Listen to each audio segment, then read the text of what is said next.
In this video, I want to talk about the next area of responsibility for professional coaches, and that is to protect the truth. What does that mean? Well, this is where experience can actually work against you because the more confident that you become, the easier it is to drift, right? Not in obvious ways, it's usually very subtle. You might start to overstate outcomes or simplify complexity with your client. And sometimes you speak beyond what you've fully embodied, not because you're being inauthentic, but because being around the work long enough, you start to understand it conceptually. And so you talk about it from that place, right? You talk about it from your model of the world. If you talk about it from the place of what should happen, but understand something that when we understand it and integrate it, those are two very different things. And your clients can feel that. Okay. If you haven't integrated all of the work, they can feel it. And even if they can't explain it, there's a knowingness about it.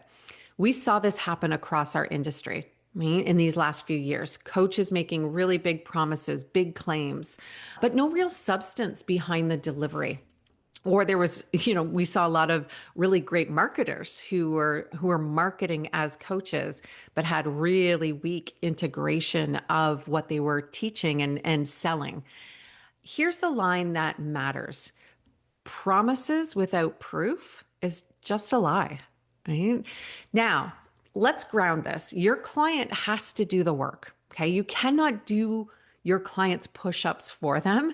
And yet, language like this always works, clients get results fast, this is simple, gets thrown around constantly.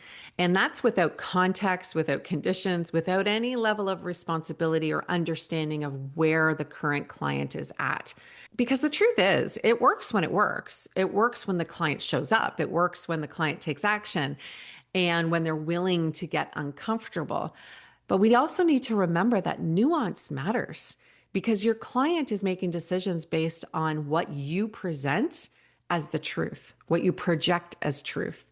They're deciding what's possible for them based on your words. So if your confidence is built on past results, good.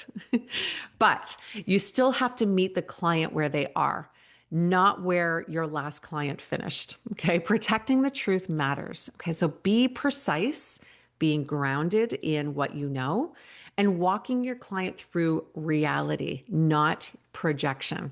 Okay. At New Avalon, we talk about this a lot because, yes, we've seen what people would call miracles. We call them miracles. We've watched lives change in ways that is very hard to explain. But those outcomes came with levels of discomfort. They came with taking radical responsibility and radical action. Action always. Okay. So we don't dilute the truth to make it more sellable. We deepen it to make it sustainable. And that's the difference.